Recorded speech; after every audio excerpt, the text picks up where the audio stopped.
Nag-start yung position nila ay 3:30. Katabing-katabi lang kasi yung bahay. So, pag ano nila, marinig mo kaagad. So, nagising na kami. Nauna pa yung bagting ng Aurora sa alarm ko. Ang alarm ko kasi ay alas 5. Kaya maaga kami nagluto ng aking kapatid. Busy-busy kami ngayon. Para sa birthday ni Abisha. Ito na siya, naganda na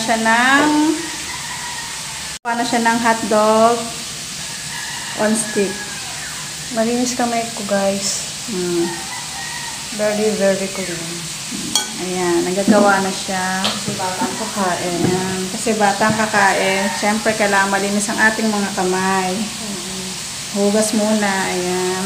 Dito sa kabila naman. Dito naman sa kabilang section, char. Chicken. Ayan, kakatapos ko lang magluto ng macaroni. 1 kilong macaroni yan. Kakatapos ko lang magluto. Ito naman chicken. Nagpipito pa kami ng chicken. Ayan. Chicken. Pipito pa ng chicken. Very busy kami ngayong araw na to sa birthday ni Abisha. Yung birthday girl ay tulog pa.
Birthday girl.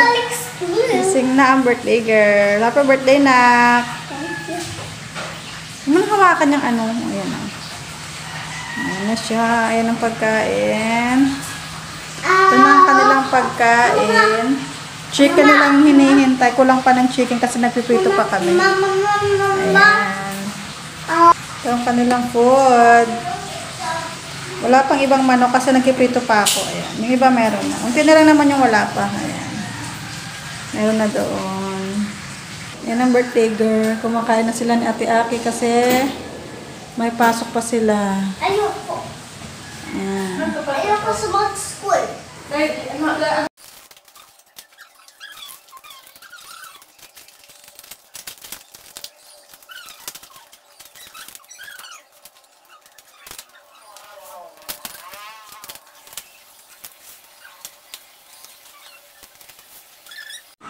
Guys, nagluto din pala ako ng pansit. Ayan. Kasi, sa mga bata kasi macaroni spaghetti. Sa aming matatanda ay pansit. Pampahaba ng buhay. Sa mga teacher. Ayun, sa mga teacher. Ayan. Ayan. Sa mga teacher ni Abisha. Tsaka sa Kuya Guard, yung guard nila. Ayan. Kasi may guard sila. Ayan, sa guard. Tsaka yung sa service nila sa school. Ayan. Ready na kami. Ito yung puto. Ito yung puto.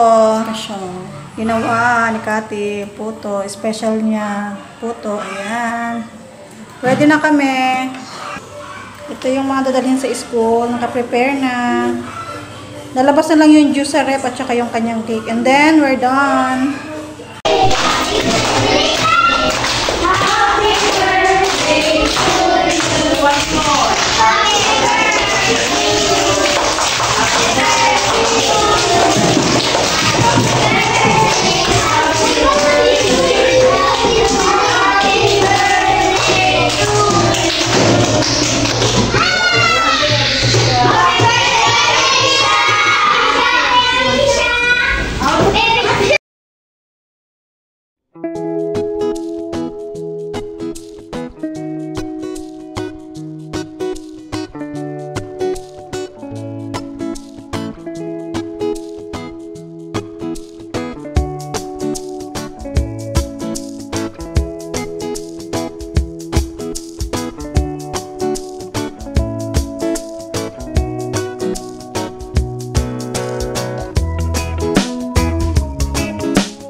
guys, update tayo.